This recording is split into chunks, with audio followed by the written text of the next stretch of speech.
Hello out there in the YouTuberverse, it's Max, and it is time for another draft. We like to draft, is what we do around these parts. The last couple times I've been doing constructed for y'all, but new limited, we're getting into it. We're doing it right now, new limited, right now. Finding a draft table, right now, on MTG Arena. We are ready, Let's hope everybody else at the table is ready for draft. New set draft, M21. Let me know what you think in the comments, because we are about to hop into it. If this one player will finish making their sandwich, and let's get playing. Get your sandwich going. Come on, don't be that guy or gal. Don't be that person. We don't want this. Nobody likes you. Nobody likes you making your sandwich right now. You don't get in a draft and then go make a sandwich. Come on now. Oh man, we're going to have to wait for another table. No good. Nope. Alright, let's do it. Demonic Embraces are rare. Very good card. Makes things into better things. We have a shock in this pack as well. Black. Not too terrible much. This Scythe could find its way into somebody's hands. The Direfleet Warmonger could come back. I feel like Shock's going to make its way into people's hands. White seems like the weakest color in this pack.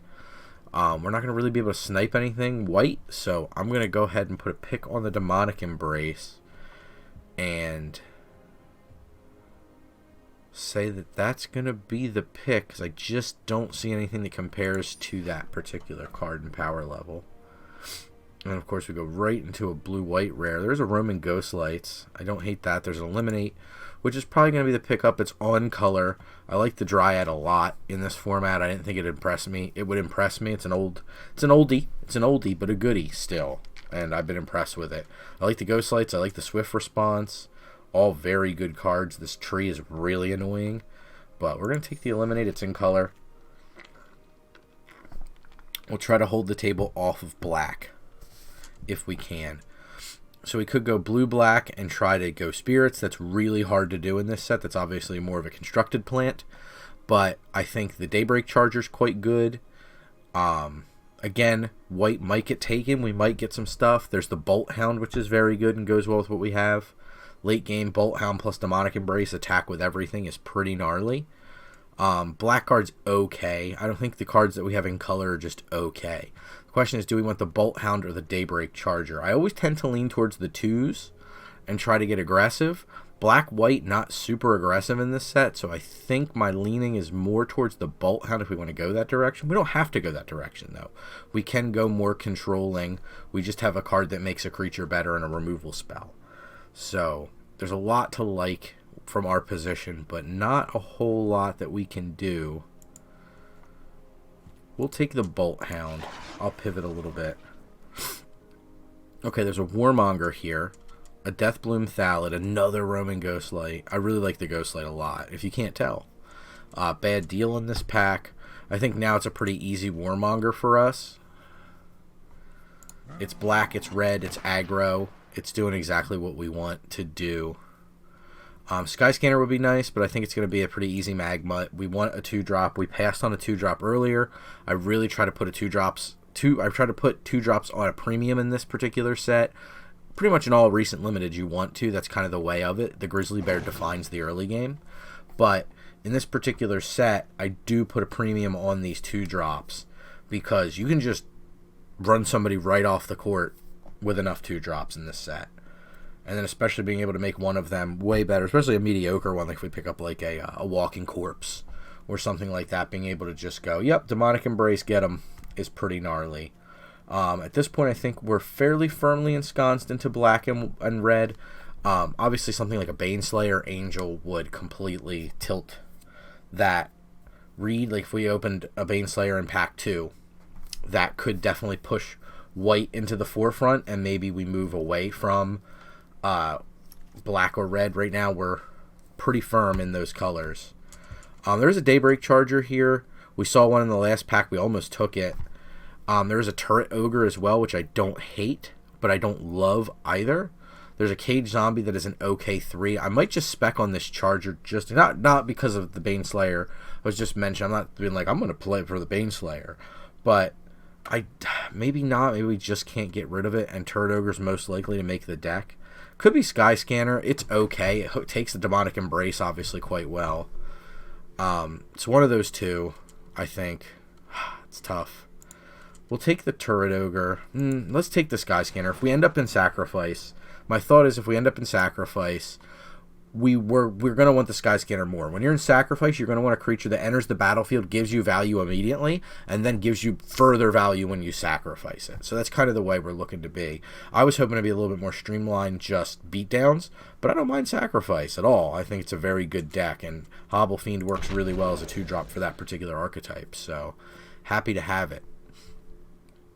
Here there's really nothing for us. There's a Rise Again I'm not thrilled with. I might grab the Scoured Barrens just in case over the Rise Again. Rise Again costs 5. And it's just, I don't think we're going to be getting back anything that crazy. So it's a tough pick here between the card we know we'll play and the spec land that we just may not play. Like, we'd have to get something crazy. Like, we can't obviously splash a Baneslayer. But I guess we'll take the Rise Again. I'm going to put it on the board because I do not believe it'll make the deck.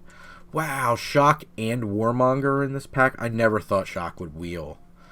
Red did look relatively underrepresented.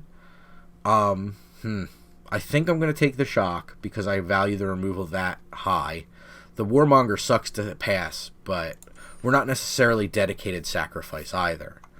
Igneous Cur here looks really good for us. Red looks super open. So I don't think we're going to have any problems there. I'm going to take this Daybreak Charger now just because I can't believe that's still in a pack. I mean, white is a little meh. I'm going to take a bad deal because it's on color. But seeing it that late is insulting. This card's very above rate in my opinion. Nothing really for us here. We'll just continue to pass blue cards because we don't care. Portcullis Vine, one of my favorites. Love Portcullis Vine. Big fan of that. If you watch our Pauper content, I like to play with Portcullis Vine probably more often than I should in Pauper. That's so fun. Love me some shenanigans, especially in a format like Pauper. It's just good fun. I like good decks that win, but I like me some shenanigans as well. So far, it looks like we're going to end up with 9 playables out of this first pack. Skyscanner's a little questionable, but the rest of the cards I'm pretty happy with. I don't think there's anything in here that looks crappy. Skyscanner is the most awkward, but if we go Sacrifice, I think we'll be really pleased with Skyscanner. Infernal Scarring, don't hate that as a last pick. We got Snoop Kid here is our rare, not really a pickable card. Leon's Devotee, however, is quite a good card. There's also a Magmut here. If somebody's in red, I don't think that the Magmut's going to get taken. I think the Snoop Kid will wheel before the Magmut will. But we have Duress also, like, so we can cut black basically completely out of this pack and hope to pick up a red card. Even a Goblin Arsonist, if we're on dedicated Sacrifice, I'd be more than happy to have wheel for me. No problem with that at all. Goblin Wizardry, Grasp of Darkness, Igneous Cur, all in this pack. There's a Double Vision. I think it's a sweet card, but we're not building the Double Vision Shenanigans deck, which is fine if you want to, if that's more your style. Let me know in the comments. You know what I mean? That's the only way I know kind of what you guys want to see and gals want to see out there. I'll do what people want me to do if I can get to. Obviously, it's a draft. You can only do so much. And again, I'm going to take the removal. We're 3 very good removal spells, so I'm very happy with that. Love me a Kitesail Freebooter. The Grub has not impressed me a ton in this set because there's just not a lot of power. If you're playing green, it can be pretty good. I like the Weaver, but we're not in green. So I'm going to take, I think, the Freebooter. That's good disruption. We're a little bit more aggressive. If it donks, we can sacrifice it. I'm very happy to do all of those. So, oh my gosh.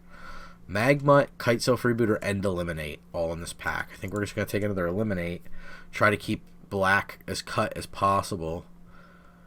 I have no problem with plenty of good removal. It means our creatures are going to get through. Some of our creatures pretty anemic looking, but Kitesail Freebooters, Magmuts, Hobble Fiend, Cur, they all taken a Demonic Embrace pretty well.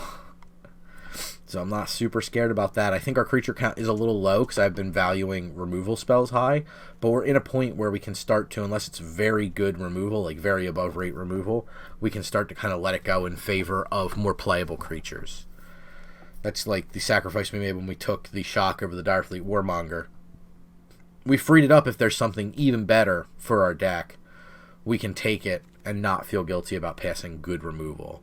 Now, this is above rate removal. We're taking over a Hobble Fiend.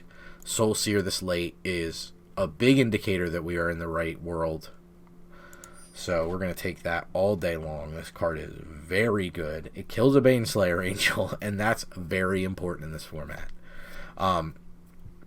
But there's plenty of things it kills because this deck, not just Baneslayer, right? We're not just playing to beat a Mythic. We're playing because there's a ton of 4/4s with reach in this set and a lot of big fatties. There are 7/7s in this format. Not that a 5 damage deals with it, but it in concert with a shock can get us there. So I don't hate that. I do hate this pack. It's the first pack we've really gotten kind of pooped on. I'm not much of a Village Rites fan. I think I'll take a Short Sword over it. I'd prefer that Scythe we saw earlier, but, you know, it is what it is. There's a Turn to Slag in this pack, and that's about it. Obviously, Necromentia, not really what we're into, but I'll take a Turn to Slag. I'll take an expensive removal spell. I don't mind going creature with a gummed up board and then turning to Slag their 4/4 with reach, and then being able to crack in with my army that was being held back by the 4/4. So all that's fine. This isn't bad so far. I think this pack has been a little stranger, some of the things we've seen, but hopefully we can make some good work of it. Hopefully.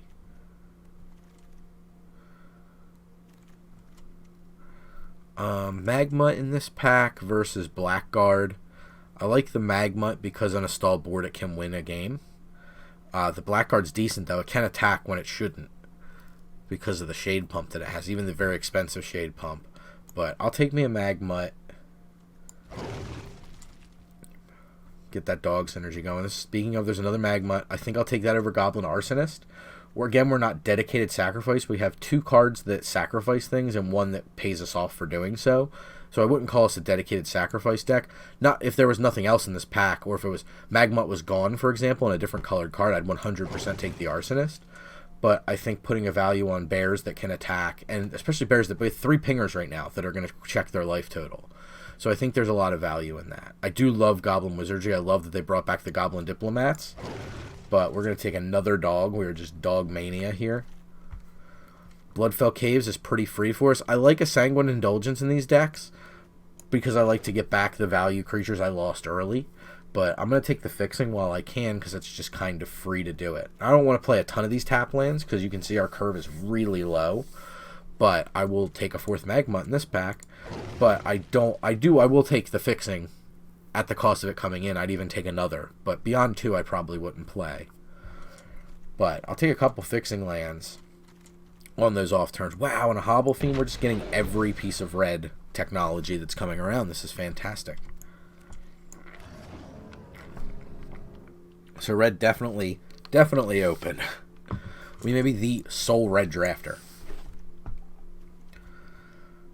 Gadrak. Interesting card. What else we have? Finishing Blow in this pack, and that goes back to my talk with the turn to Slag with the expensive removal being very good. We have a Short Sword and a Sky Scanner to go with Gadrak, and obviously it's a 5/4 for 3 that can block and flies, so it's kind of cool. I haven't gotten to try it yet, but I feel like the removal may be better. But is this the point where 4 or more artifacts seems really hard to pay off? I think we're just going to play it conservative and take the Finishing Blow. I have not played with Gadrak. Let me know if you have in the comments because I'm interested for sure about how good that is or is not. We're not a Silver Smoke Ghoul deck. Another Finishing Blow in this pack. Deathbloom Thallid may be our pickup. It's a little bit more pressure. Right now we don't have much in the way of 3-drop creatures, and it synergizes very well with some of our sacrifice creatures. It's above rate in terms of power and toughness, I think. We already have 2 Curs, and that most likely will wheel. I'll take it over the Finishing Blow because we don't need a ton of this removal. I like Finishing Blow more than Turn to Slag. I will absolutely say that. But I want to make sure that I have enough playables, and I want to make sure my playables are good. And that's kind of what I can do with the Thallid, is just increase my threat density here. I think this is just another Bloodfell Caves for us. The second one, I take that over the second Deathbloom Thallid here. I don't think we necessarily really need it, though it's not bad. Maybe we do want it, and that means we don't have to play the Sky Scanner necessarily. I'm going to take it. The Bloodfell Caves most likely will wheel because we've seen so few people playing red. Another Hobble Fiend, a Spellgorger weird in this pack. We do have plenty of spells, but we've been taking 3s a fair amount. And again, I do value the 2s higher, and I'll take it over a Walking Corpse because it synergizes with some of our sacrifice theme. Wow. Did not expect to see a 3rd Deathbloom Thallid. I'm going to take it because there's just not much else for us here. A Pitchburn Devils is okay. That card's underwhelmed me a decent amount. It feels like just an expensive removal spell.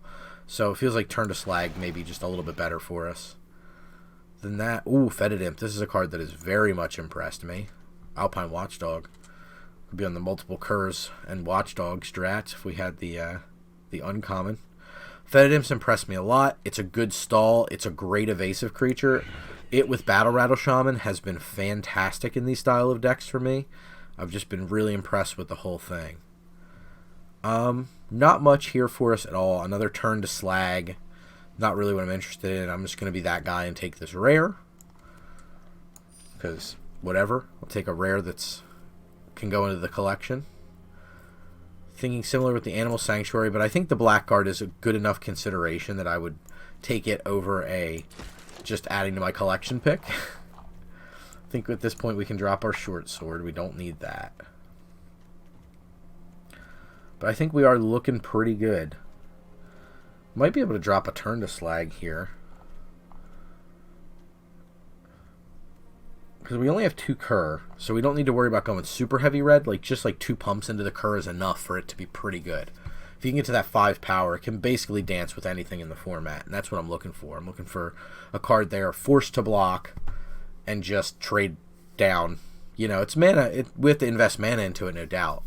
But they're trading down at the end of the day with 2-drop Contangle with 5 and 6 drops. It can stave off a lot. It's impressed me, the Cur, or it can just win you a game. When you have nothing else to do, or you play, like on your 3rd turn, play a Goblin Arsonist, play that, just smash their face in. I'll take free Spellgorger Weirds all day long.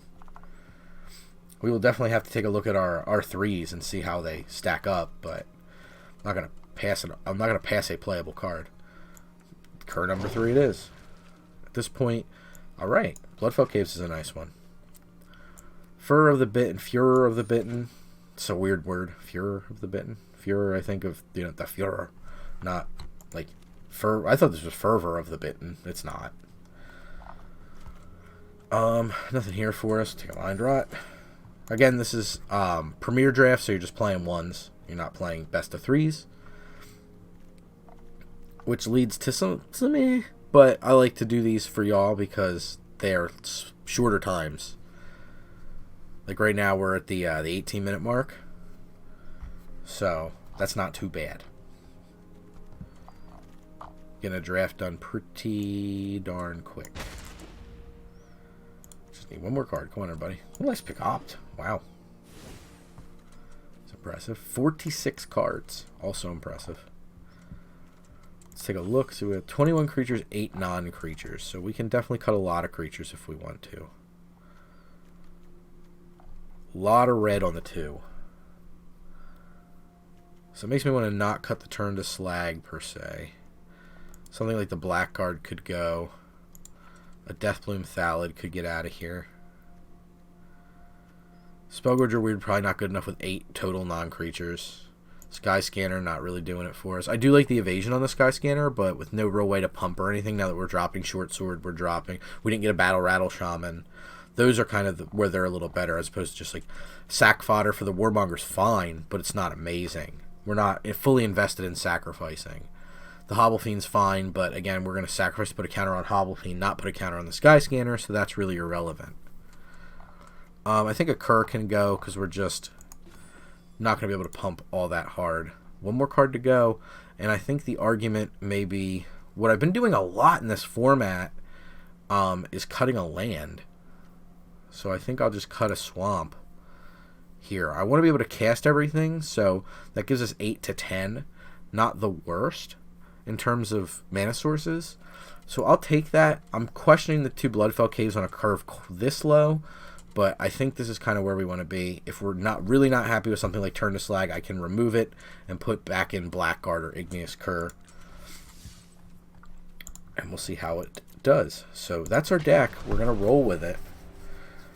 And see, I've been cutting in my aggro decks. I've been going down to 16 a lot in this format because flooding out is horrendous in this format. Those stumbles dead you fast because it's so easy to miss for your opponent to swing board position back in their favor. Oof, it's bad. So I've been really liking the 16 land aggro decks.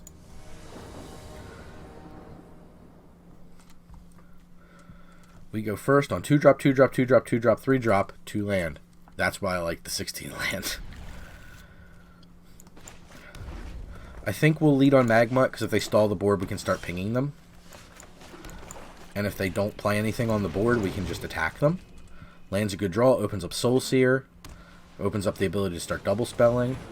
Yeah, see, they play the Pteranodon, and it stalls the board out for now, but we just ping them at the end of turn.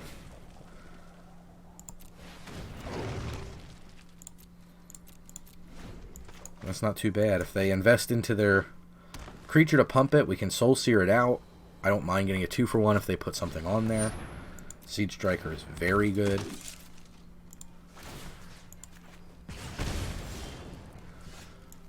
Okay. I think we just go Kerr, Hobblefiend. Maybe we just go Kerr. That's annoying.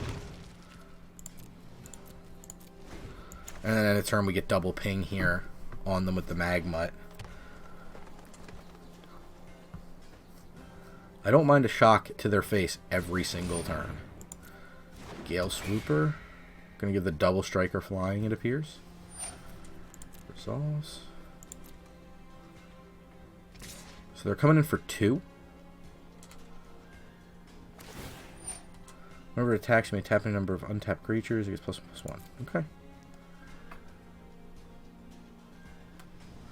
If they're not going to block with the Gale Swooper, tapping that would definitely be smart. Let me get us for 2 double strike.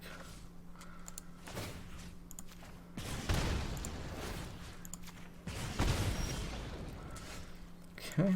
Soulseer. We can Soulseer out the Pteranodon. The problem, if we had drawn a land there instead of a Hobblefiend, I'd be a lot more up for that. Because Soulseer we'd be able to then pump a Kerr and get in for a lot more damage that way. I think for now I'm just going to swing 2 Kerrs and see what they do with the Pteranodon. Because we can single pump.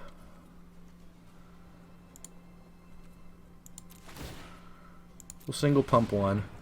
We'll get in for 4 damage here. We want to keep this race close if we can. And I will still add to the board. So I'll be able to do damage and add to the board. 2 more damage at the end of turn here. White does have a life gain theme in it. So I want to be careful with that. Is my thoughts. If they invest something in the Siege Striker, obviously we'll Soulseer it. I'm not in a rush to Soulseer anything yet. Setessan Training may not be enough for us to Soulseer out the Siege Striker. It may be. I'm not 100% sure yet. Bastry Solidarity will probably be enough. So now we got to think pretty hard on our feet. They're coming in for what is 10. 10 with these 2, 14 if they want it. And then we crack back for what is 3, 6, or sorry, 5, 6, 7, 8, 9, 10, 11, 12. Plus we get 2 at the end of turn. So they can't swing everything or we kill them. So that's good news there.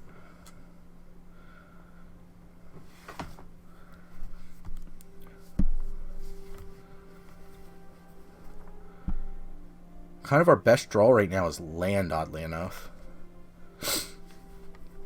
They're really tanking on the Pteranodon attack. They cannot attack me with Pteranodon or they die.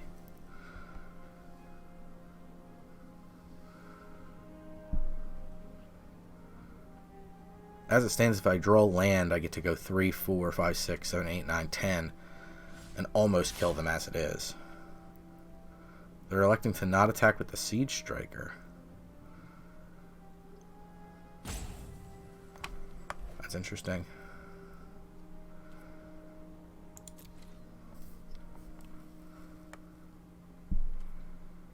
If we know blocks here,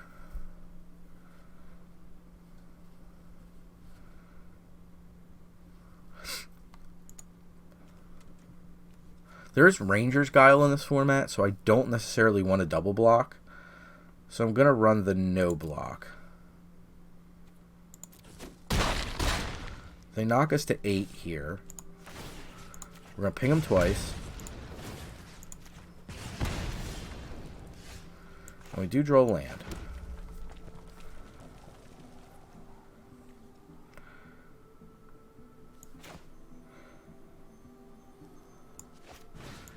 So let's Soul Sear this thing.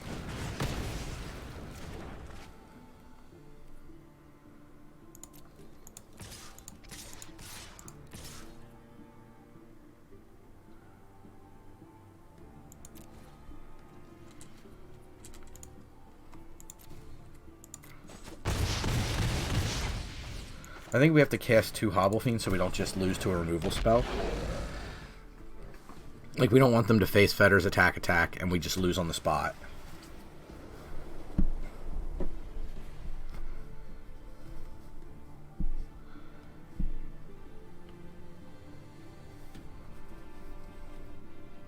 Looks like Gale Sweeper might get something put on it. They're hovering over it a lot. Another Gale Swooper wins them the game here. They're coming in with just Gale Swooper. Titanic Growth gets them. I mean, there's nothing we could do to do that other than we could have Soul Seared the Gale Swooper if we wanted to play more defensively. I would think attack means they win. I do not think they can attack us without it being for the win. Like, unless their follow-up is multiple creatures, like the Unicorn or something, an attack with the Gale Sweeper would indicate to me they can win the game. Okay. Even Gaggle Master, they're going to go up to 9 life, and they're going to play a Short Sword.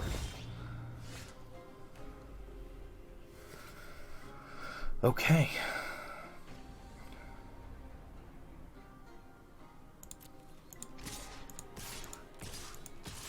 We do have to attack like this, because we have to force them to block. We have to force them to block with more than just that Pteranodon. Right now, they are dead if that's all they block with. Because we go pump for 6, 7, 8, and we sack for the other mana is 9, and then we can shoot them for 2 with Rage Mutts. So they have to block with more than that.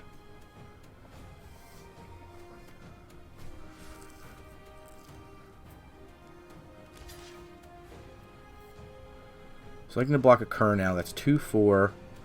Pump is too big still. I think they have to block both Curs, which lets us trade off.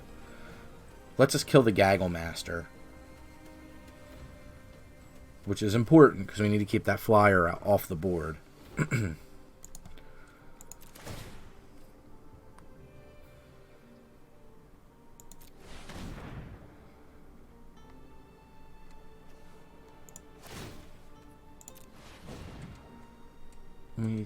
We sacrifice the one that's blocked by the Pteranodon. So right now we're getting in 5. We can get in 6, 7. So we can kill them here.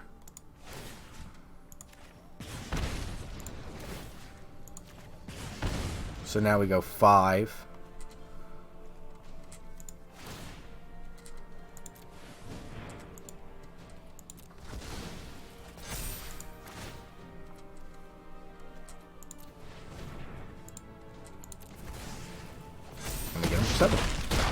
Okay. Sorry about the slow there. Just wanted to double check that. Okay, got there. They had to block a little bit more than that. And that's why I like the 2-drop so much. We just were able to... I mean, we didn't have anything bigger than a Grizzly Bear. We had some 1/2s with weird fire breathing, and our biggest card was a Soul Seer. The rest was just all 2-drops. It's just, you can get under opponents in this format. You really can. I mean, you can definitely get put behind, too, because a lot of your late game cards just don't matter anymore because you're playing aggressive cards. The hope is that you're 2-land, a bunch of 2-drops, and you can just try to run them off the court that way. That's definitely what we're trying to do with these aggro decks. The Special Soup is our opponent. Opponent goes first. This is kind of a crappy hand, but it's close. I think it's good enough. The Fetid Imp lets us play defense. The Magmut's very good, as we saw. Into the Warmonger's good. Any land we draw is like we mulligan, though. This is so many land. But I'm going to keep it because we can cast all of our spells. We just really got to hope that we're light on the land draws. He says, drawing a mountain. Yeah, those are bad. Ugh, this card's very good. Magmut. I would consider blocking that stupid Dryad too. Even with, but Fetid Imp down the line's pretty good. But you have to assume that they're going to do something.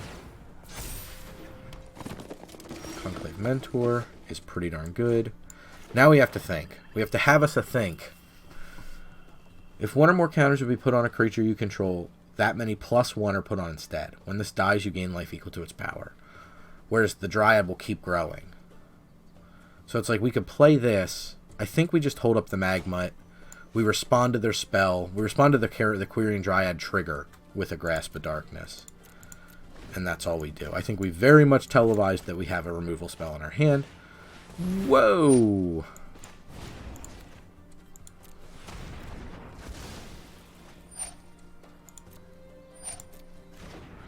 That is very above rate.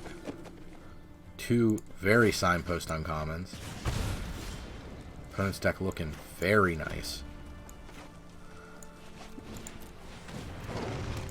Let's double 2-drop while we have the mana for it. I'm going to attack.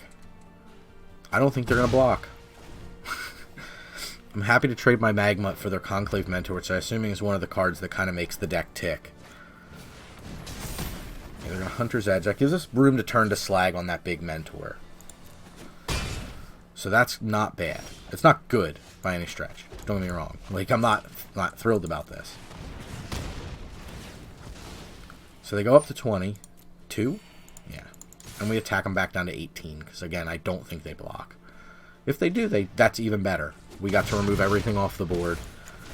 So they go back up to 22. The hope is that their hand is a little anemic. And we can Warmonger and have that take over the game. Hand is not anemic. They have a Gaggle Master. And we are flooding out. This is why I like to run. Another mention of why I like to run 16. Oh, cancel. No attacks. I forgot I played the Warmonger. I should have just played that post-combat, so I didn't have all those extra clicks. But the reason I like to play 16 is because you see what happens when the deck floods out. It looks bad. We can't compete with really strong power and toughness cards. I almost missed a ping because I was talking. This is bad. Swift Response would be horrible, but I don't think we have the ability to play around it, so I think we just attack them. They're winning the race, they know that, so them bluffing a Swift, like them holding up mana to, like, it's not a bluff of Swift Response, it's them asserting the fact that they win the race the way it stands. And they're right. We need to find an answer for this Gaggle Master. Devotee. Excuse me. Devotee's not going to do it. We need to find... I don't know if we have a single card in our deck that can deal now that we've played turn to Slag. With Soulseer. Soulseer. We saw it last game. Chromatic Orrery. Oh, this is ballsy. Into Red Honden. Or Red Sanctum. That's cool, and we have drawn nothing but lands the entire game. Jeez. Yeah, it's rough. Now you can see what happens when you flood out. That was 9 of 16. In not a whole lot of cards.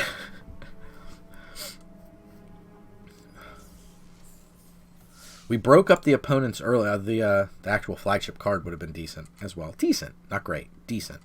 It would have blocked a Gaggle Master. But you can see how bad a flood looks in a deck like this. It's horrible. It really is.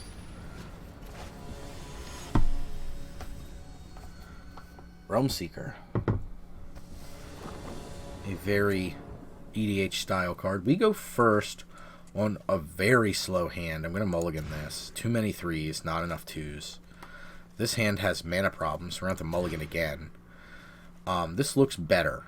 I think we keep 5, and I think we put back, sadly, the finishing blow and a land, and we hope to draw out of it. I think that's kind of our only path to victory. I'll lead on Kerr and then try to freebooter them. Green's not encouraging that we'll find a freebooter target. We'll freebooter as late as we can. We'll follow up with Deathbloom Thallid. See what their 2-drop of choice is here. Snare Spinner. That we can check that card. Okay, fantastic. Because if they block, we are just able to kill it. So there's no reason not to block. Snare Spinner only triggers when a creature with flying is blocked. So the Pig and Warpaint. I imagine it's going to be a 1/1 counter. Yep. Okay. We can double 2 here, which is pretty nice. I think we just attack with Deathbloom Thallid and see what they do. That card easily checks. It doesn't tie up our mana. It gets us something if it dies. The opponent just elects to take it. So let's Fetid Imp. And then freebooter them. We're getting to the point where removal spells are going to come down. Hunter's Marks. Finishing Blows. Things of that nature. We end up with a much cheaper spell here. Opponents looks like they're in good shape here. They could go into the Stalker if they want it. Pride Malkin looks great here. Being able to make the Truffle Snout a 4/4 is pretty relevant on this board. Not the most mana efficient play they have afforded to them, but still very good. Canopy Stalker it is. That just simply has to be blocked. Not a big deal there. No blocks here. Happy to go to 17. Not happy to go to 17, but I accept the terms.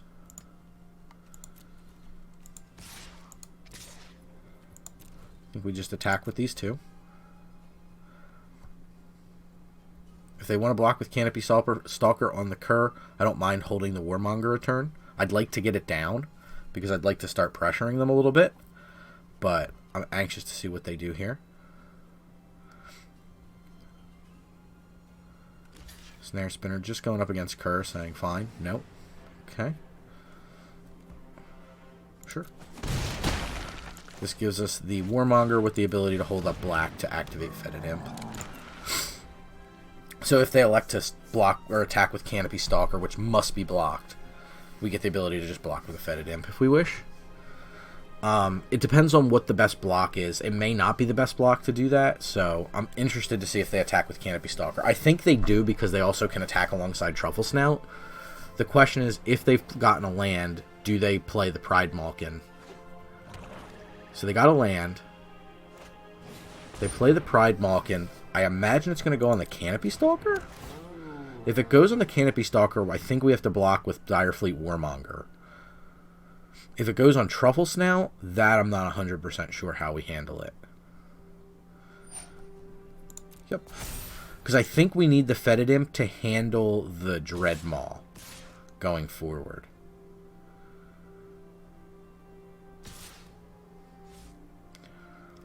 You don't want to do that, because I can just block it. Block with the Fetid Imp and give it Death Touch. Now we get trampled on here a little bit. But we can't afford to give up our freebooter that's holding back a removal spell. We also can't afford to give up Fetid Imp when they have the threat of a Dreadmaw coming down on the next turn.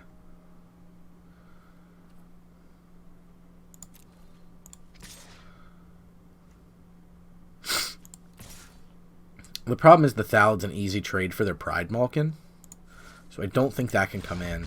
Wow, they scooped? With a Dreadmaw? I have no explanation for this. I don't think that was a scoopable position at all. Maybe they just had to go. I don't know. But I think we just attack with Kerr there to pump, hold back the Thallid, so we can play another and hold up Death Touch on the Fetid Imp, because I think we need backup plans for a removal spell.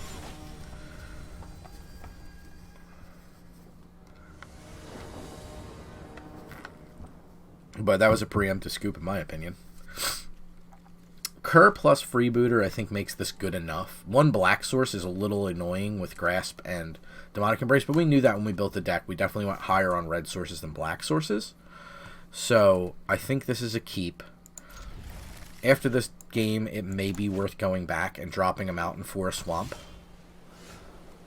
Lead on a Bloodfell Caves, obviously. We have no 1-drop. Blue-white. Magmut was a nice draw. No Lofty Denial there. There was no... I had to play my 2-drop. I understand Lofty Denial is a card. If you're not familiar with Lofty Denial, it counters unless they pay 1. If you have a creature with flying out, counters unless the opponent pays 4. Happy to run a Magma into a Lofty Denial and get it out of the way. Going forward, I will try my best when it comes to important turns to keep that card in mind. But can't not play cards at certain times in the game. Happy to attack here. Oh, do we go for their hand? I think the answer is yes. I feel like if they played the Jeskai Elder, they're holding some things. Oh, are they ever? Okay. We'll take Rousing Reed, because I really don't want them to gain card advantage here. They can tap our Freebooter and attack us with the Jeskai Elder now, but they're taking a full turn off to do that. To tap one creature and then draw and discard. I don't think they can afford it. I think they have to play that Battalion. Or if they drew something, obviously, I think they have to make a board play. I don't think they can just attack with Jeskai Elder. I will 100% block because I don't think there's a single white combat trick in this format. Okay. Happily attack with the Magmut here. There's no way they're blocking that. And we will play the Cur, and we'll end the turn. Probably should have gotten in with Freebooter as well, because I'm not going to block with the Freebooter. I think I'm just in the mindset from the last game that there's a reach blocker out. Steed, and I think this is the right way to go. They want to be able to make the attack with enough creatures to trigger the Makeshift Battalion. I'd be very surprised to see Battalion attack here. Fantastic. Bolt Hound is a nice one.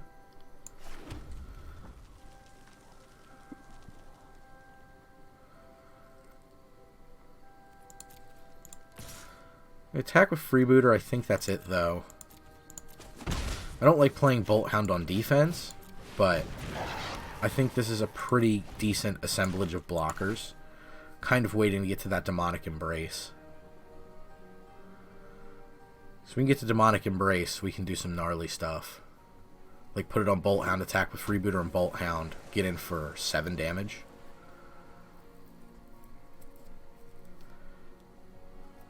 Another Black Source here is very nice, but we hold back the Steed with the Cur. Magmut can trade right now with the Battalion. If they do the attack and get the trigger with the Battalion, we do not block profitably. Okay, they're gonna go for the Frost Breath. We knew they had that, not a big deal. So, surprised to see Token come in. I guess their thought is, I don't care. I'll take a card for a half a card. Which is a reasonable thought. Right now, 7, 8, 9, 10, 11 coming in. Don't think we can afford a block here. We have to really draw well here. So that's be Good Spell or Swamp. Yep, that's fine.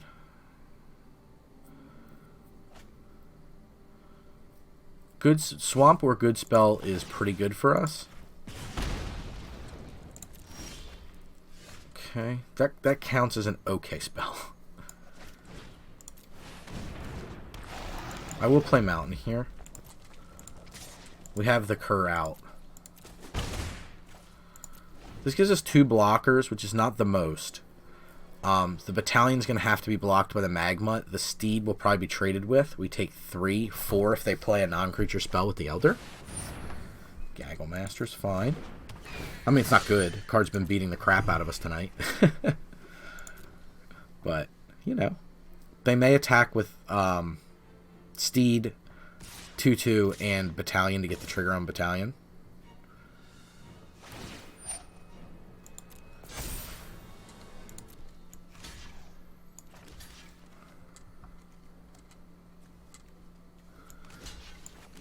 I think we just clear like this block. I'll take the 5. I don't love it because it makes Gaggle Master a faster clock. But being able to rip 2 things off the board, gum up the ground. We're just a swamp off doing something. Okay, there it is. Alright, against the blue deck, I'm not going to fart around. I'm probably going to kill something. I just have to figure out what it is. Gaggle Master is the most obvious because it flies. However, Gaggle Master gets checked by our Igneous, or by our Demonic Embrace down the road.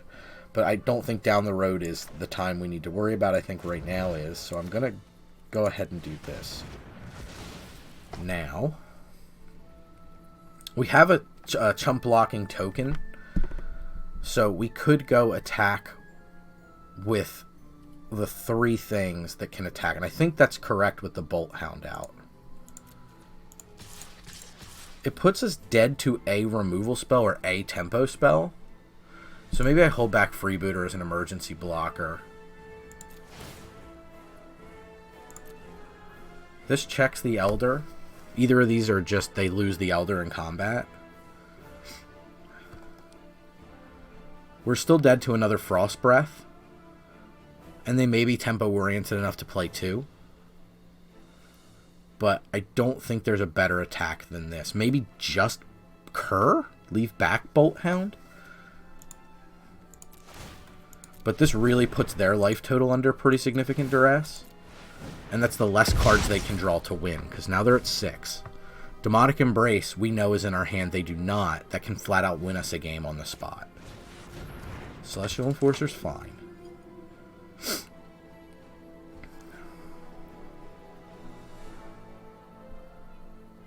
As long as the last card's not Frost Breath. I mean, if there was Frost Breath, they'd play it. They wouldn't waste time playing a Celestial Enforcer. We know that.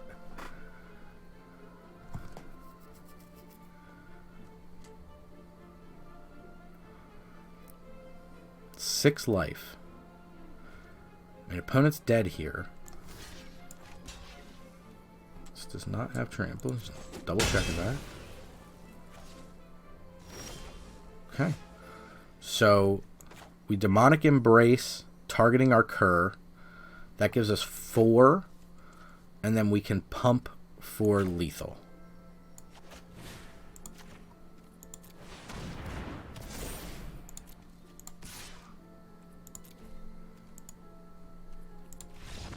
Okay, and that'll do it. Whew. See the power of Demonic Embrace in that one. Card's very good. Again, we're just able to get under the opponent there, which feels pretty nice. Onward and upward with our black-red aggro deck. It seems to me like not a lot of people like red in this format. I've drafted red a lot. PP. Our opponent's name is PP. That's good. I've drafted red a lot, and I think it's good if you can play it like this. Like, I mean, look at this hand. 2-drop removal spell, 1-drop, 2-drop, 2-drop, 2-drop. These all pump. These pump. This pings. Like, hard-pressed to argue with a hand like that. PP knows what's up. They're playing him out.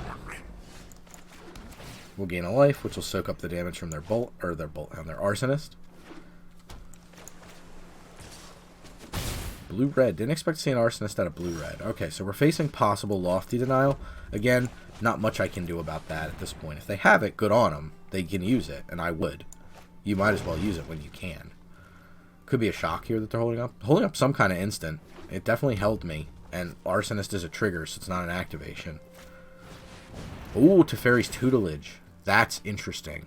Did not expect to see a Goblin Arsonist in a Teferi's Tutelage deck. Okay. So that means we need to get aggroing while the aggroing's good. I think if we draw land, we shock plus play a 2-drop attack with Magmut.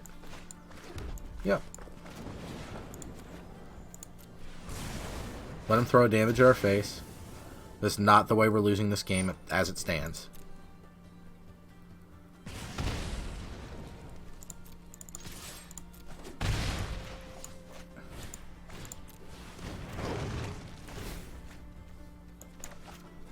Okay, our land of choice is Swamp. So we'll see what opponent has. They really have to stall our board out. Spellgorger weird. Eliminate takes care of that, and we will absolutely eliminate plus play a 2-drop.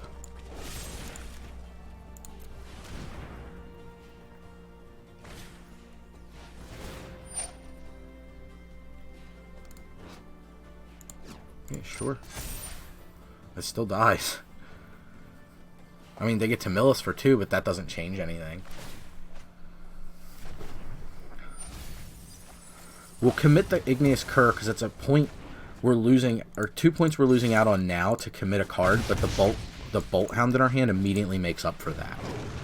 I'm not counting on being able to cast Demonic Embrace because we don't have the second black source.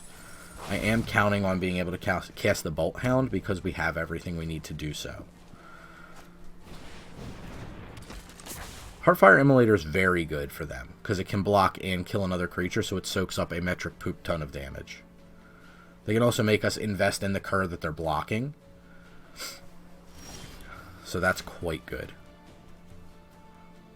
3 mana up. If we want to Bolt Hound, we want to do it pre-combat. I think we do. I think that means that they want to Heartfire Immolator immediately, because they don't want us to get this Bolt Hound trigger.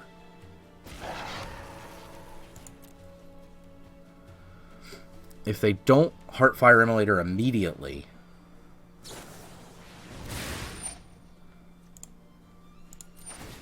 okay, Scorching Dragonfire was a very good second card for them to have.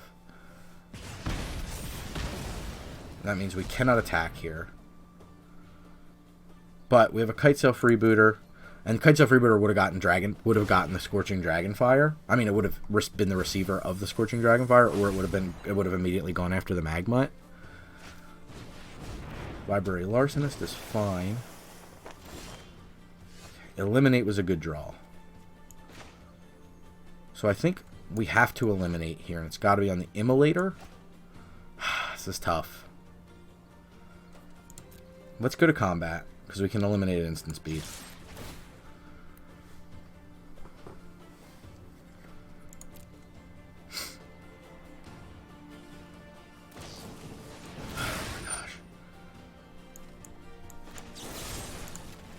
It's annoying.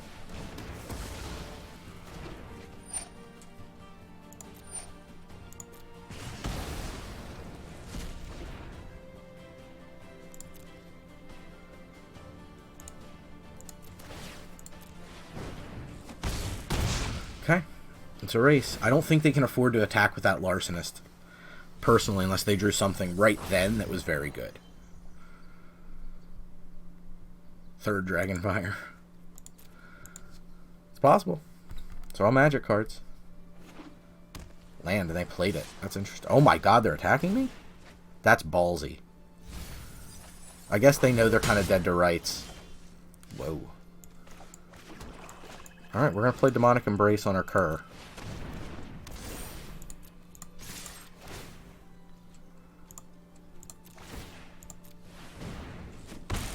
Kill them. Okay. I think we want to drop a mountain for a swamp. We've had some squeaky ones because of colors. And I think that's the right choice to make going down the line now. Alright.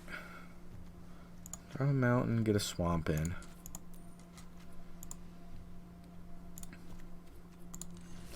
Not in love with the Devil's Mana base, but 'tis what it is. Just barely, I don't want to say barely able to squeak one out. We kind of, I mean, that's the mill deck sometimes. They had double Scorching Dragonfire when they needed it. But that just shows you the power of all these bears. Dogs, as it were, in this set. Damn. I mean, we're keeping it. But, really? Just fix the mana? I'm still having issues.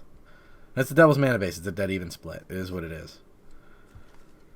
But Bloodfell Caves first turn, second turn we'll play the Magmut. Has been our kind of standard operating procedure. And we'll see what we draw and how it goes down the line. Okay, fantastic. You can actually play our Grasp of Darkness, which is weird.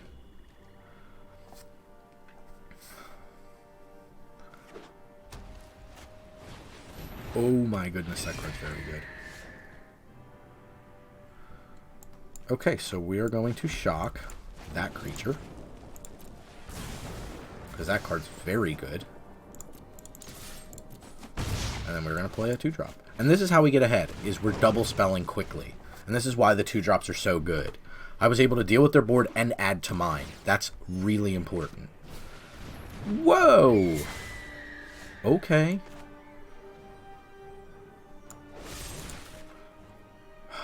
Damn. I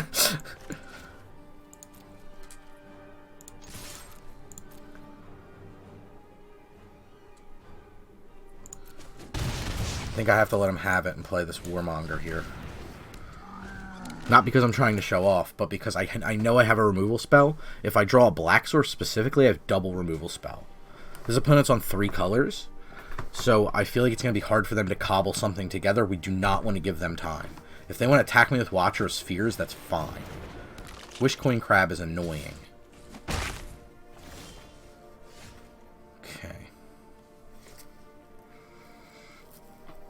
Okay. All good questions.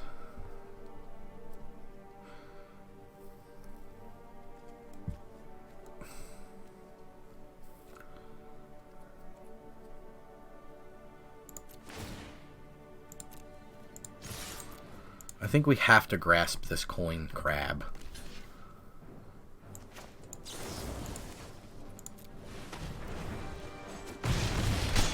And just get it off the table.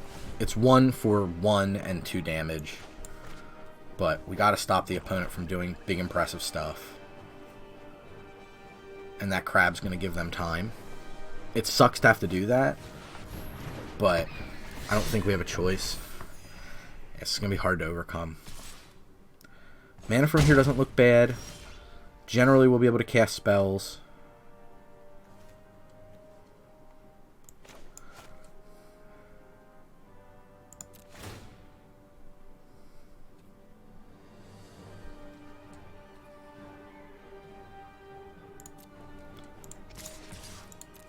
I think we allow them to take the trade if they want it. I don't think they do. But I think we allow them to take it if they want it.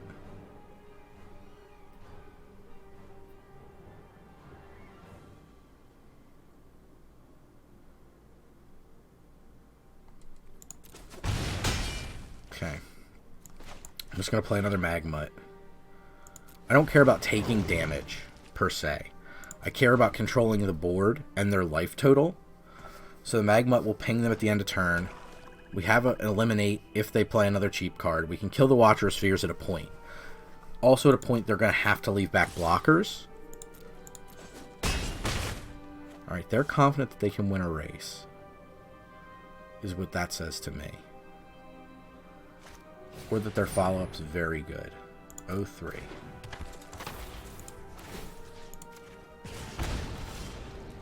Okay, now we have to think. 0-3... We kill it. We attack with 3, 4, 5, 6, 7, 8, 9 if we want it.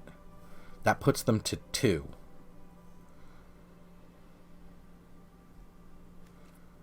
I think we just attack with everything. Let them do what they want with the Stitcher.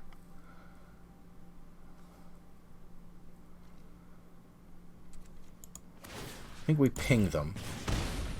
Then go to combat.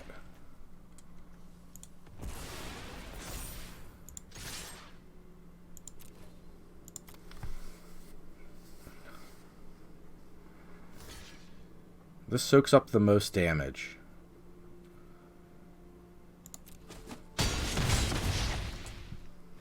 And then we add to the board. I think is the best way to play that turn. It's getting to the point where they're not going to be able to attack us, and we have a removal spell in hand we can cast on the Watcher of Spheres. So best case scenario for us is they attack with the Gaggle Master and hold back the Watcher. We get to eliminate the Watcher and try to win on the spot. If we have to tie up mana into an eliminate, we're going to sacrifice the... Okay, here we go. Ooh, thinking. Think we run the same thing. None of this is counterable. If they have a trick, it gets out of their hand right now.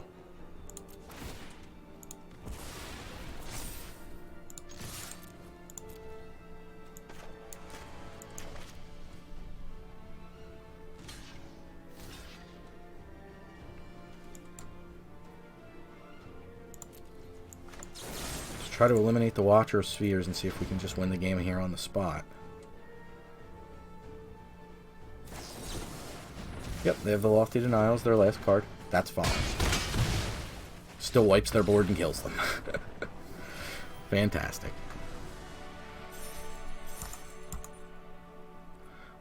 Sure, I had fun playing that match.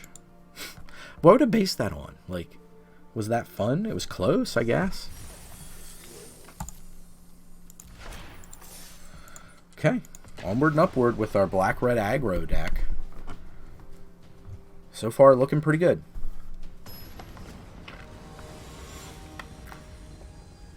Looks like we've made some good choices. We've played fairly well. There's a couple moments, but not horrible. 2-drop, 3-drop, 2 pieces of 5-drop removal with 3 lands in hand. Looks like a keep. Definitely one of our least aggressive hands we've seen. So I could definitely see wanting to mulligan, but I just don't know if this hand is not unplayable, and that's kind of how I gauge limited hands. Is, do I have a game plan? Am I doing something? And the answer in this hand is definitely yes. So I don't see any need to mulligan here. Seasoned Hallowblade is very good. I think that card is awesome. It goes with the 3-1 Charger for 2 that is just cool. If they played that 3-1 Charger right now, attack for 5, that's very good. So the question is, do we want to trade Kerr for random card in their hand, which is likely land or something? On the mulligan, I'll say yes. Going card for card against an opponent that mulliganed is kind of fine. Because now we'll be able to tax them with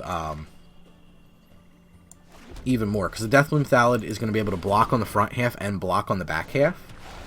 So that's really annoying for them. And again, I don't mind being defensive per se right now. Okay, they're going to face Fetters.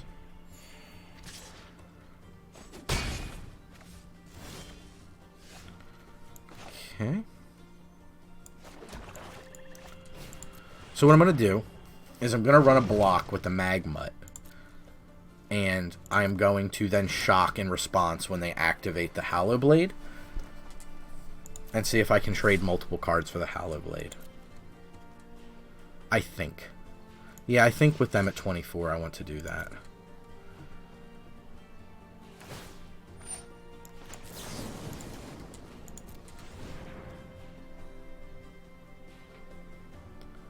So now they have to invest a lot in this Hallowblade. They're willing to do it. Getting rid of a Bassery Solidarity for it. Okay.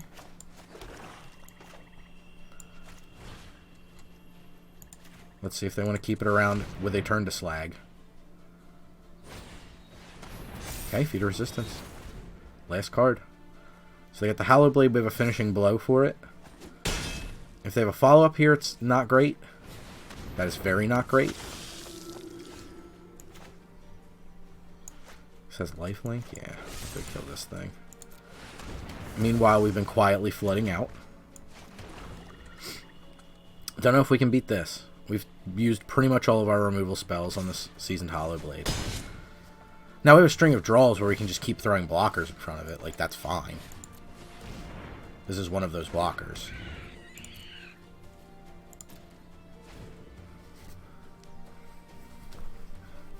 And he kind of showcases the power of the Hallowblade here. Hallowblade's traded with a lot of my hand. 4 spells in my graveyard it's traded with. And this opponent did mulligan. I will point out. I'm not going to block here because I'd rather be able to have multiple blockers. The Fetidim's very good. Alright, we'll be able to check their hand with the Freebooter. If it blanks, that's an easy block for us with the Fetidimp. We're not with the Fetidimp, but with the Freebooter, and just let it go. We need something to turn this game around, though. We do have a couple eliminates. So it looks like opponent is got something. Feet of Resistance.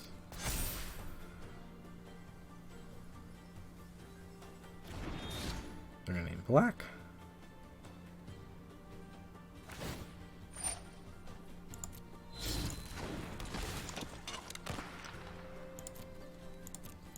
Okay, this basically...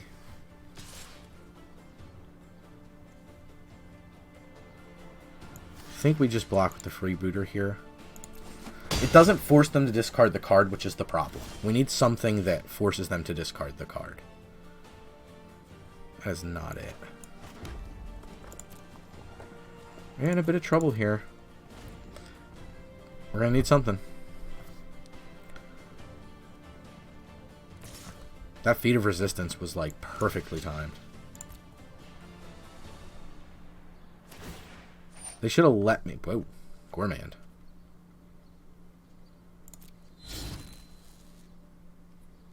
They should have let me... They should have forced me to pay a mana. But that's kind of irrelevant. Tavern Swindler. Draw Mountain. Let's be a good sport and put the Demonic Embrace on their boy. And scoop him up. Okay. Definitely couldn't compete there.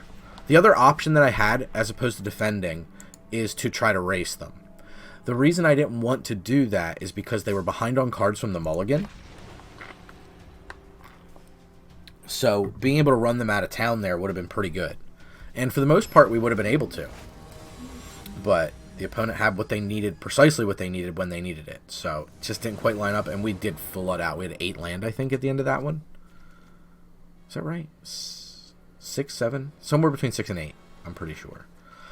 The sand looks great.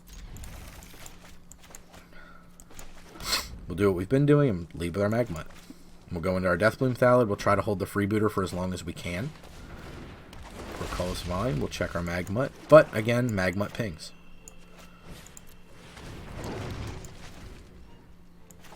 And then Deathbloom Thallid will immediately get past the Portcullis Vine. So it's no big deal. Opponent looks like they're going to buy some time. Maybe a... I was going to say maybe a blue-green opponent.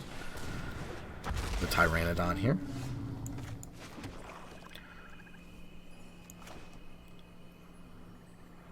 I think we still want to play the Deathbloom Thallid. And a turn there.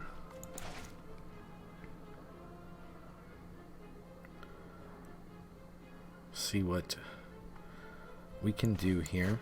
Getting to the point where they can start playing Hunter's Mark. Things that are a little bit better. Opponent's deck looks very defensive. So I think Magmut's going to be pretty darn good here for us. I'm not itching to shock anything yet, so I think I'd rather be mana efficient. I will offer a trade with the Pteranodon if they wish. Interesting, no blocks. Play Liliana's Devotee, and we'll end our turn. Try to be as mana efficient as we can. I'm not itching to hurry up and kite sail. They could Hunter's Mark here on the Pteranodon, which could be pretty gnarly. But I think being able to just be mana efficient is a little bit better than playing the freebooter, hoping that they have the Hunter's Mark in their hand. Okay, and they play an Igneous Cur. Igneous. That's Igneous.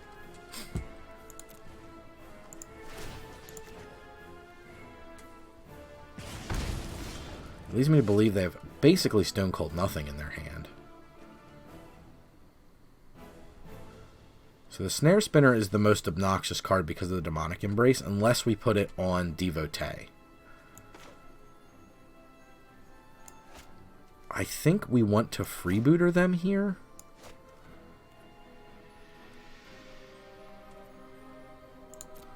Maybe we don't. We just attack with Deathbloom Thallid and see what they do. Because that could just be make a zombie. I'll take a free zombie, hold up a Shock. Also, Shock just breaks up the Igneous Cur.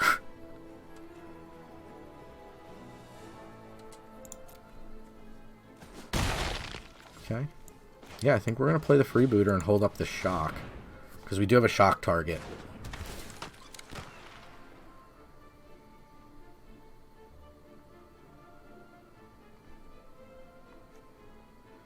See what opponent does here. Looks like they do have some kind of instant speed effect. They can obviously activate the Cur. Thrill of Possibility. They're going to... interesting. Okay. Take your Crash through.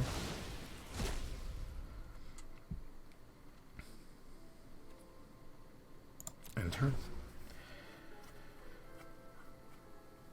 So if they Fierce Empath here, they can get a likely a Dreadmaw is usually the target. That's the common. Could be that they have something bigger or cooler. But to be honest with you, the only thing I'm concerned about really is Dreadmaw, okay? The only thing I'm really concerned about here, I think I'm going to go ahead and shock the Cur while I can.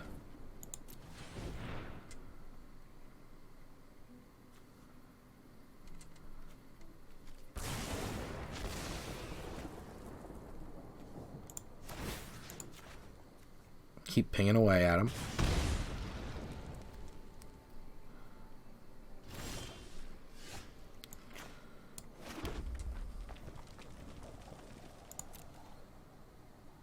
I'm just curious at what point they actually block this Deathbloom Thallid. If they block it, I'll just take my free zombie, because it's 2 to make the zombie.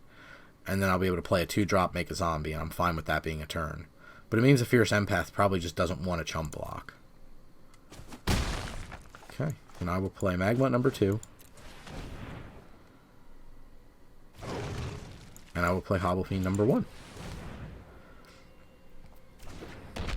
And we'll end the turn. And opponent likely is going to go land Dreadmaw, is what I'm thinking. Could be wrong. Could be right. And I'm right. Cancel that. You got it. So they can now attack with the Pteranodon is my thoughts. They elect to immediately not do that.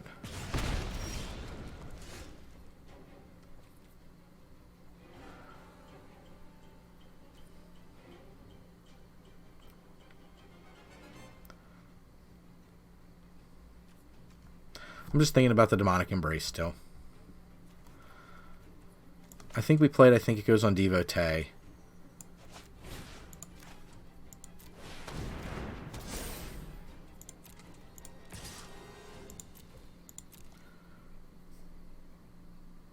Should have attacked with Freebooter there. A little bit of a slip up on my part. I missed a point of damage.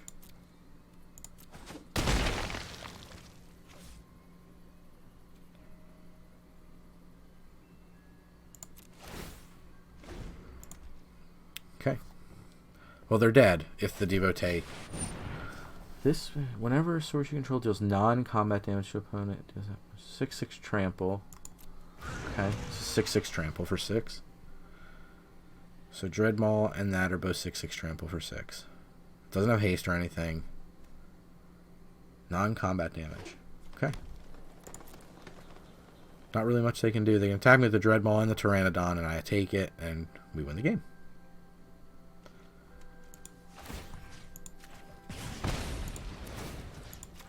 Don't have reach or anything. Okay. Yep, they realize it. Yeah, I should have gotten with the kite sail there, because I could not have blocked with the snare spinner, or else they would have just died. Because of the Magma stealing 2 more. That was my fault. Okay, the maximum amount of games. I'm going to record this so you guys have a nice short draft. Plays an aggro red deck, like a red-black aggro deck. Alright, I'm maximizing the chance that this is not going to be a super long draft. 1 hour and 13 minutes so far. I tried, everybody. I did everything I could. These wait times are a little obnoxious. But, you know, I do what I can. So while we're waiting for this one to load up, again, we have new videos on here every Thursday. If you want to subscribe, please do. We'd appreciate it very much. Otherwise, every Sunday on Twitch, we do a live stream. We do Arena.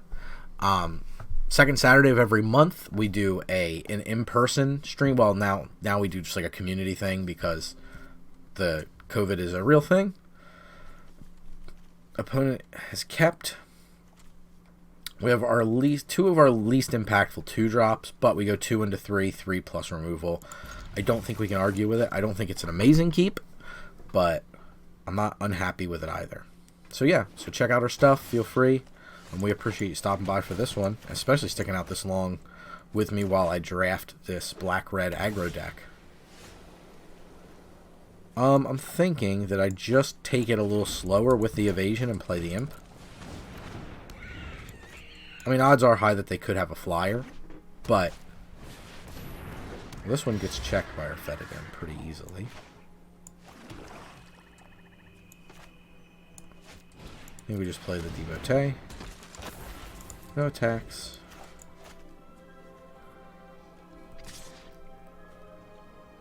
No blocks.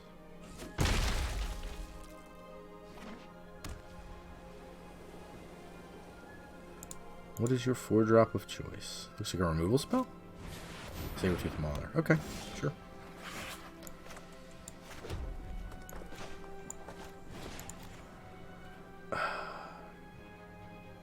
I hate the mana inefficiency of it with the Hobble Fiend out.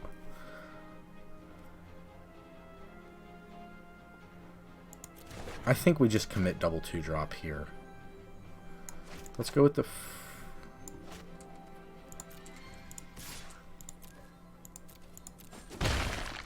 Let's go with the freebooter and see what we can get. Defiant Strike. That's fine. Takes away a card draw.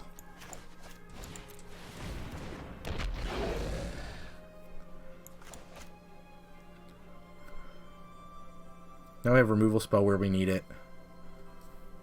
Kind of want them to attack with Rimwing Mare, and they do. They're definitely ahead right now. I'm not going to block.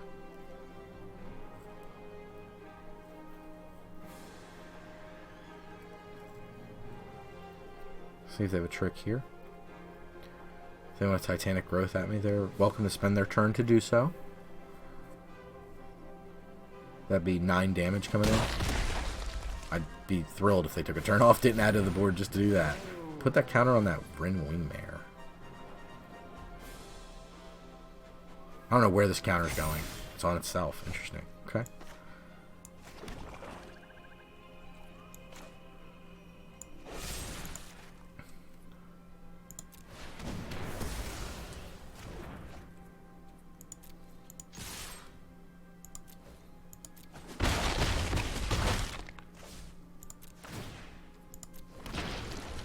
And now we have a free zombie that checks the Mauler. Well, it did check the Mauler, I will say.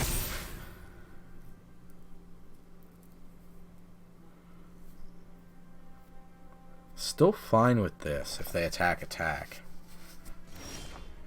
They elect to not attack at all. That's interesting.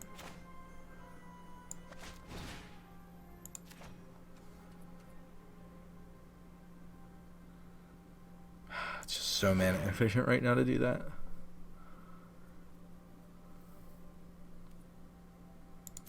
I think the board is adequately stalled. We have a Soul Seer at instant speed if we need it, so I'm not super concerned here.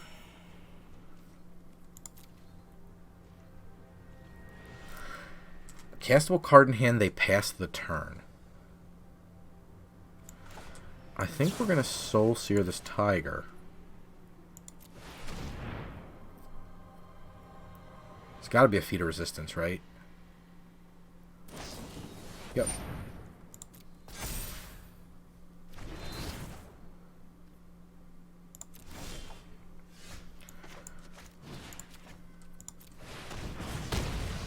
Okay, we'll get the Tiger out of here.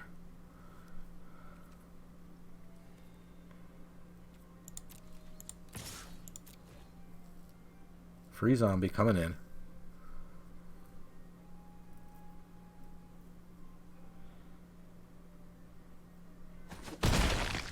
Nice.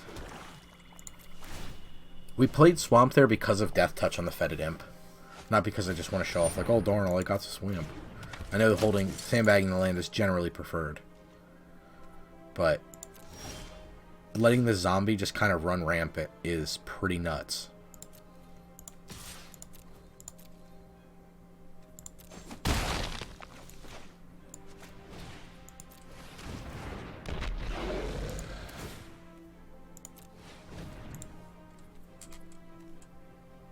If a creature died. Just wanted to double check and make sure that was non-token. So we have a zombie with bad vigilance.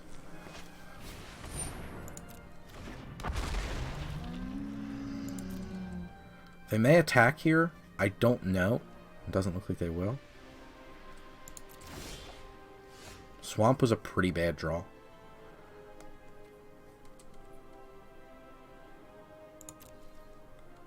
But the stupid zombie just gets to keep attacking.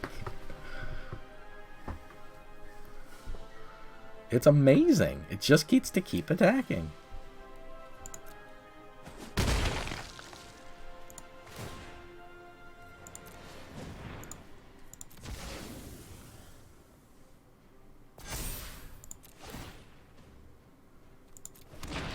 And you can see the power of the Devo. And this isn't even like the most busted stuff you can do with the Devotee. This is just fine. They definitely can't attack with the Pteranodon here. Yeah, they're in trouble. Oof, we are still flooding. It's getting to the point where opponent cannot deal with what we're doing. I think I'll do one more run of the zombie attack nonsense, because I think they have to start block. Or they do not.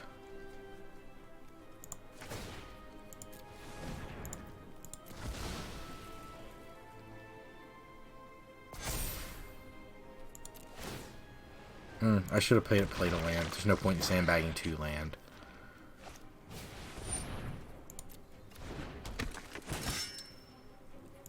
Well, he definitely can't attack here. Ooh, baby. There's a lot of land. They have 5 creatures to our 6.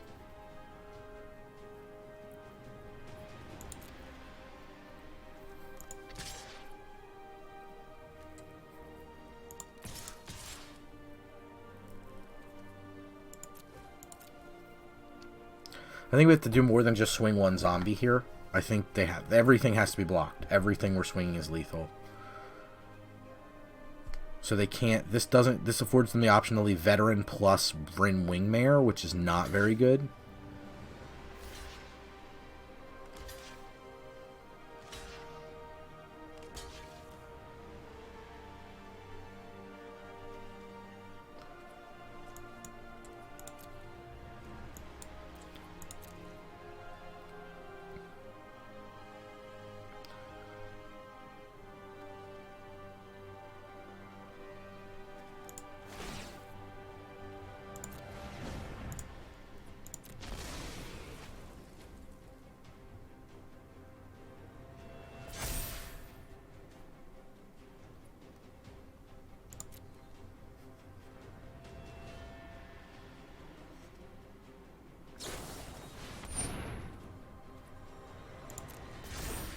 Sure.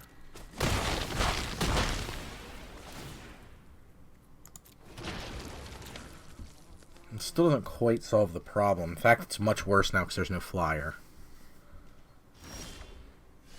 Finishing blow was a good draw. Finally. Finally I can say was a good draw.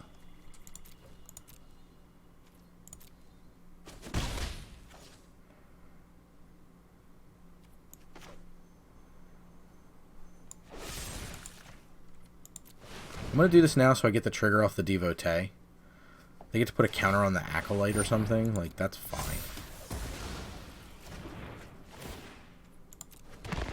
They get to add another creature to the board while removing one of theirs, which is a pretty significant tempo swing.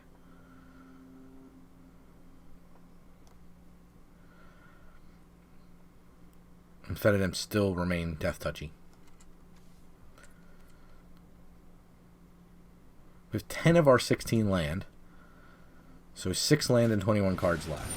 Gnarled Sage was a good draw. I don't think it's a good enough draw. 3 blocked, 3 blocked, 2 blocked. They take 2.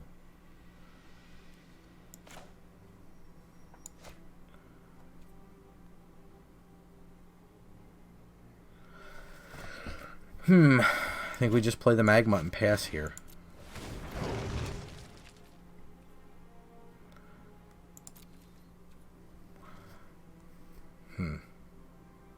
Yeah, I think we can attack with Fetid Imp.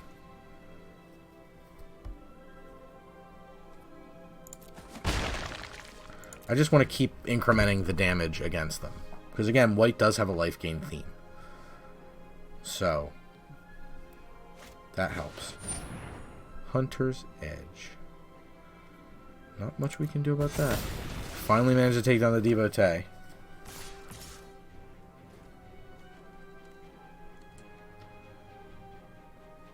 Ten. 2, 4, 6, 7, 8. I think we double block like this. See if they have a trick. If they do, that'd be a lot of tricks. But simple 1-for-1 trade there looks fine to me. Grasp of Darkness looks fantastic here.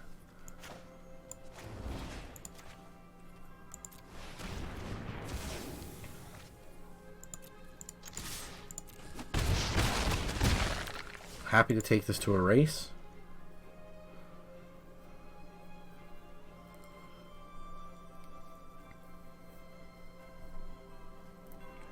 Opponent has way underdrawn us on land. I will say. They have drawn a lot more spells than we have. So, I think chances of them flooding are high. Okay. Man, they have another follow-up? That's insane. They have drawn very well. We have drawn so many more land than they have.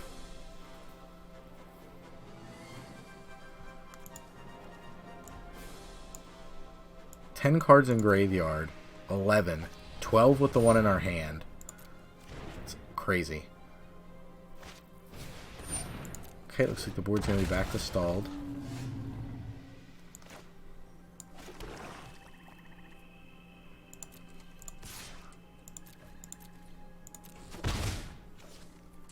Okay, board's back to stalled.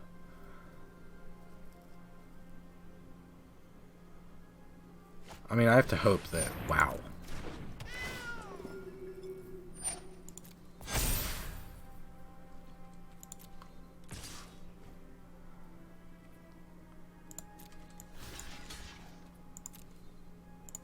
I'm gonna shock it.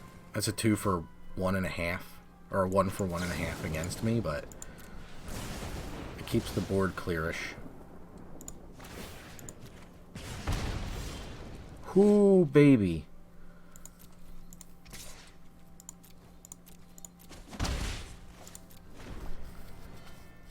I cannot believe how well our opponent has drawn.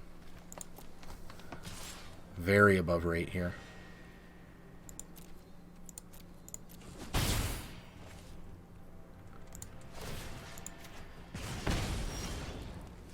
Hobble Fiend's fine.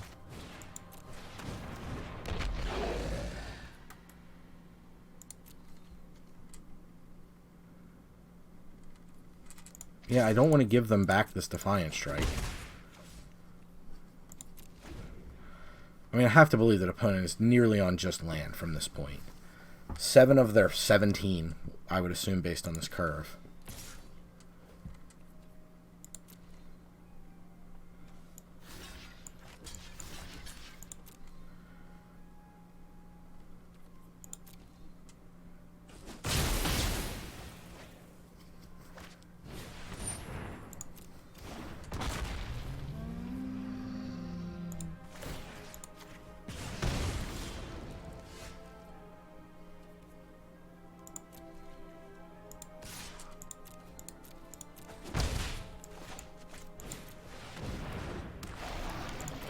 Okay. It's a very close one. At a point, opponent's going to flood. There's just no doubt.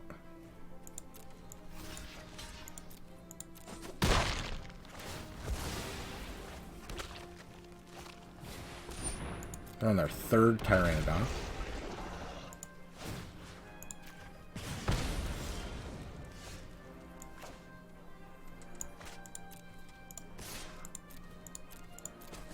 But you can see Fetid Imp really shining here in this match.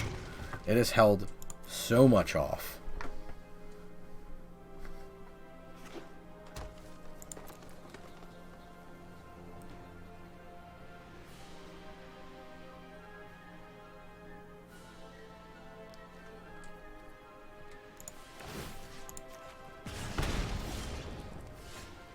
Demonic Embrace. I put this on the token and win.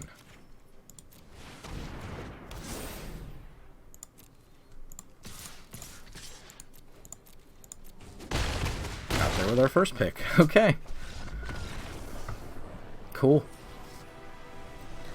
Able to close the gap. They would have had to throw away that Acolyte on the next turn if we didn't draw that. So it would have been prolonged, but it didn't. Didn't end up being prolonged. Got a Traitorous Greed, and we get the big 7 win. Fantastic. I like that. Well, there you have it. Red-black aggro deck coming in the quick there. And put that at a 7 and 2 is the correct one. Give that one more cursory glance over. And we'll ignore our good friend Gimbal for the moment. So there you have it. That is the deck.